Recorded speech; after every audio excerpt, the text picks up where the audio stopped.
I am Tony. My student number is S044109. The title of the speech is Paul Greenberg. The four fish were overeating and what to eat instead. I'm a freshman in CUE. So, when I was a kid, this was my team. Laughter. I stunk at sports. I didn't like to play them. I didn't like to watch them. So, this is what I did. I went fishing. And for all my growing up, I fished on the shores of Connecticut. And these are the creatures that I saw on a regular basis. But after I grew up and went to college, and I came home in the early 90s, this is what I found. My team had shrunk. It was like literally having your roster devastated. And as I sort of looking into that, from a very personal point of view as a fisherman, I started to kind of figure out, well, what was the rest of the world thinking about it. First place I started to look was fish markets. And when I went to fish markets, in spite of where I was, whether I was in North Carolina or Paris or London or wherever, I kept seeing this wildly repeating trope of four creatures again and again on the menus on ice: shrimp, tuna, salmon, and cod. And I thought this was pretty strange. And as I look at it, I was wondering, did anyone else notice this sort of shrinking of the market? Well, and I looked into it, I realized that people didn't look at it as their team, ordinary people. The way they look at seafood was like this. It's not an unusual human characteristic to reduce the natural world down to very few elements. We did it before, 10,000 years ago, when we came out of our caves. If you look at the fire pits from 10,000 years ago, you'll see raccoons, you'll see, wolves, you'll see all kinds of different creatures. But if you telescope to the age of, 2,000 years ago, you'll see these four mammals: pigs, cows, sheep, and goats. It's true of birds, too. You look at the menus in New York City restaurants 150 years ago, 200 years ago, you'll see snipe, woodcock, grouse, dozens of ducks, dozens of geese. But telescope ahead to the age of modern animal husbandry, and you'll see 4 turkeys, ducks, chicken, and geese. So it makes sense that we've had it in this direction. But how have we had it in this direction? Well, first, it's a very, very new problem. This is the way we've been fishing the oceans over the last 50 years. World War II was a tremendous incentive to arm ourselves in a war against fish. All of the technology that we perfected during World War II, sonar, lightweight polymers, and these things were redirected toward fish. And so you see this tremendous build up in fishing capacity, quadrupling in the course of time from the end of World War II to the present time. And right now that means we're taking between 80 and 90 million metric tons out of the sea every year. That's the equivalent for the human weight of China taken out of the sea every year. And it's not coincident that I use China as an example, because China is now the largest fishing nation in the world. Well, that's only half the story. The other half of the story is this incredible boom in fish farming and aquaculture, which is now only in the last year or two starting to exceed the amount of wild fish that we produce. So that if you add wild fish and farm fish together, you get an equivalent of 2 Chinas created from the ocean each and every year. And again, it's not a coincidence that I use China as an example, because China, in addition to being the biggest catcher of fish, is also the biggest farmer of fish. So let's look through at the 4 choices we are making right now. The first one, by far the most consumed seafood in America and in much of the West, is shrimp. Shrimp in the wild. As a wild product, it's a terrible product. 5, 10, 15 of wild fish are regularly killed to bring 1 pound of shrimp to the market. They're also incredibly fuel efficient to bring to the market. In a recent study that was produced out of Dalhousie University, it was found that dragging for shrimp is one of the most carbon-intensive ways of fishing that you can find. So you can farm them, and people do farm them, and they farm them a lot in this very area. Problem is, the place where you farm shrimp is in these wild habitats, in mangrove forests. Now, look at those lovely roots coming down. Those are the things that hold soil together, protect coast, create habitats for all sorts of young fish, young shrimp, all sorts of things that are important to this environment. Well, this is what happens to a lot of coastal mangrove forests. We've lost millions of acres of coastal mangroves over the last 30 or 40 years. That rate of destruction has slowed, but we are still in a major mangrove deficit.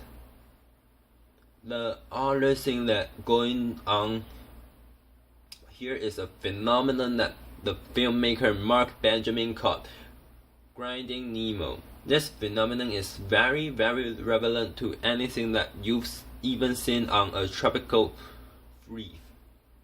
Ever seen on a tropical reef? Because what's going on right now? We have shrimp draggers dragging for shrimp, catching a huge amount of bycatch. That bycatch in turn gets ground up and turned into shrimp food. And sometimes many of these vessels, manned by slaves, are catching these so-called trash fish that we would love to see on a reef, grinding them up and turning them into shrimp feed. And ecosystem literally eating itself and spitting out shrimp. The next most consumed seafood in America and also throughout the West is tuna. So tuna is the ultimate global fish.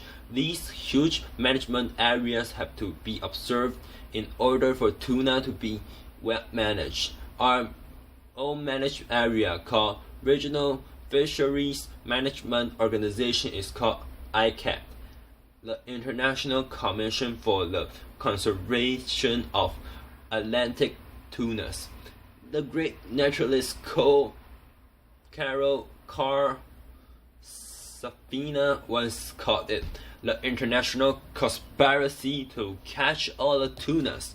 Of course, we've seen incredible improvement in ICAT in the last few years. There is total room for improvement. But it remains to be said that tuna is a global fish, and to manage it, you have to manage the globe. Well, we could also try to grow tuna, but tuna is spectacularly bad animal for aquaculture. Many people don't know this, but tuna are warm-blooded. They can heat their bodies 20 degrees above ambient temperature. They can swim and at over 40 miles an hour. So that pretty much eliminates all the advantages of farming a fish, right? A farm fish is cold-blooded. It doesn't move too much. That's a great thing for growing protein. But if you've got this crazy wild creatures that swims at 40 miles an hour and heats its blood, not a great candidate for aquaculture. The next creature most consumed seafood in America and throughout the West is salmon.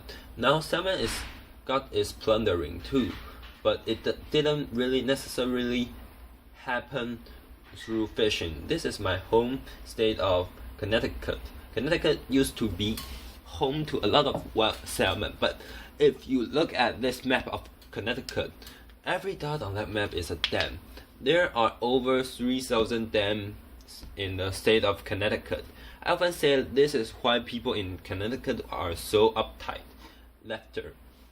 If somebody could just unblock Connecticut's chi, I feel that we could have an infinitely better world. But I made this particular comment at a convention once of National Parks officers, and this guy from North Carolina sided me up to me. He says, you oughtn't be so hard on your Connecticut, cause we here in North Carolina, we got 35,000 dams. So it's a national epidemic. It's an international epidemic. And there are dams everywhere. And these are precisely the things that stop wild salmon from reaching their spawning grounds. So as a result, we turn to aquaculture, and salmon is one of the most successful, at least from a numbers point of view. When the fish started farming salmon, it could take as many as 6 pounds of wild fish to make a single pound of salmon. The industry has, to its credit, greatly improved. They've gotten it below 2 to 1. Although it's a little bit of a cheat, because if you look at the way aquaculture fish is produced, they're measured in pellets, pounds of pellets per pound of salmon. Those pellets are in turn reduced fish. So the actual what's called a FIFO, the fish in and fish out, kind of hard to say, but in any case, credit to the industry. It has lowered the amount of fish per pound of salmon. Problem is, we've also gone crazy with the amount of salmon that we're producing. Aquaculture is the fastest growing food system on the planet. It's growing at something like 7% per year. And so even though we're doing less per fish to bring it to the market, we are still killing a lot of these little fish. And it's not just fish that we are feeding fish to. We're also feeding fish to chickens and pigs. So we've got chickens and they're eating fish, but weirdly. So we also have fish that are eating chickens, because the byproducts of chickens, feathers, blood, bone, get ground up and fed to fish. So I often wonder, is there a fish that ate a chicken that ate a fish? It's sort of reworking of the chicken and egg thing. Anyway, laughter. Altogether, though, it results in terrible mess. What you're talking about is something between 20 and 30 million metric tons of wild creatures that are taken from the ocean and used and ground up. That's the equivalent of a third of a China, or of an entire United States of human that's taken out of the sea each and every year. The last of the four is a kind of amorphous thing. It's what the industry called whitefish. There are many fish that get cycled in this whitefish thing, but the way to kind of tell the story, I think, is through that classic piece of American culinary innovation, the Filet-O fish sandwich. So the Filet-O fish sandwich actually started as a halibut, and it started because a local franchise owner found that when he served this McDonald's on Friday, nobody came because it was a Catholic community. They needed fish. So he went to Ray Kroc and he said, I'm going to bring you a fish sandwich going to be made out of a halibut. Ray Kroc said, I don't think it's going to work. I want to do a hula burger, and there's going to be a slice of pineapple on a bun. But let's do this. Let's have a bet. Whoever sandwich sells more, that will be the winning sandwich. Well, it's kind of sad for the ocean that the hula burger didn't win. So he made this halibut sandwich. Unfortunately, though, the sandwich came in at 30 cents. Ray wanted the sandwich to come in at 25 cents. So he turned to Atlantic cod. We all know what happened to Atlantic cod in New England. So now the fillet O fish sandwich is made out of Alaska pollock. It's the largest fan fish fishery in the United States. 2 to 3 billions of fish taken out of the sea every single year. If we go through the pollock, the next choice is probably going to be tilapia. Tilapia is one of those fish nobody ever heard of 20 years ago. It's actually a very efficient converter of plant protein into animal protein, and it's been a godsend to the third world. It's actually a tremendously sustainable solution. It goes from an egg to an adult in 9 months. The problem is that when you look about the West, it doesn't do what the West wants it to do. It really doesn't have what's called an oily fish profile. It doesn't have the EPA and DHA, omega-3s that we all think are going to make us live forever. So what do? I mean, first of all, what about this poor fish, the culipets, the fish that represent a huge part of that 20 to 30 million metric tons? Well, one possibility that a lot of conservationists have raised is, could we eat them? Could we eat them directly instead of feeding them to salmon? There are arguments for it. There are tremendously fuel efficiency to bring to market, a fraction of the fuel cost of, say, shrimp. And at the very top of carbon efficiency scale, they also are omega-3 rich, a great source for EPA and DHA. So that is a potential. And if we were to go down that route, what I would say is, instead of paying a few bucks of pounds or a few bucks of pound really and making it into a core fee, could we help the catch and double the price for the fishermen and make that our way of treating these particular fish? Other possibilities sought, though, which is much more interesting, is looking at bivalves, particularly mussels. Now, mussels are very high in EPA and DHA. They are similar to canned tuna. They're also extremely fuel efficient. To bring a pound of mussels to a market is about a 30th of the carbon as required to bring beef to market. They require no forage fish. They actually get their omega-3 by filtering water of microalgae. In fact, that's where omega-3s come from. They don't come from free fish. Microalgae make the omega-3s. They're only concentrated in fish, mussels, and other bivalves to do tremendous amounts of water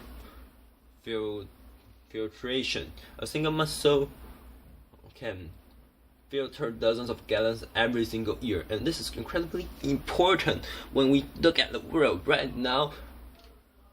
Nitrification, overuse of phosphates in our waterways or causing tremendous algal blooms. Over 40 new dead zones have been created in the last 20 years, tremendous sources of marine life deaths. We also could look at not the fish at all. We could look at vegetable. We could look at seaweed, the kelps, all these different varieties of things that can be high in omega-3s, can be high in proteins, tremendously good things. They filter the fish just like mussels do. And really though, it turns out that you can actually feed this to cows. Now, I'm not a big fan of cattle, but if you wanted to keep growing cattle in time and place where water resources are limited, you're growing seaweed in the water. You don't have to water it. Major consideration. And the last fish is a question mark. We have the ability to create aquaculture fish that creates a net gain or of marine protein for us. This creature would have to be vegetarian, it would have to be fast growing, it would have to be adaptable to a changing climate, and it would have to have that oily fish profile, that EPA, DHA, omega-3 fatty acid profile that we are looking for. This exists kind of on paper. I've been reporting these subjects for 15 years. Every time I do a new story, somebody tells me, we can do that, all that. We can do it. We figure it out, all out. We can produce a fish that's net gain of marine protein and has omega-3s. Great. It doesn't seem to be getting scaled up. It is time to scale this up. If we do, 30 million metric tons of seafood, a third of the world catch, stays in the water. So I guess what I'm saying this is what we've been going with. We tend to go with our appetites rather than our minds. But if we went with this or some configuration of it, we might have a little more of this. Thank you. Applause.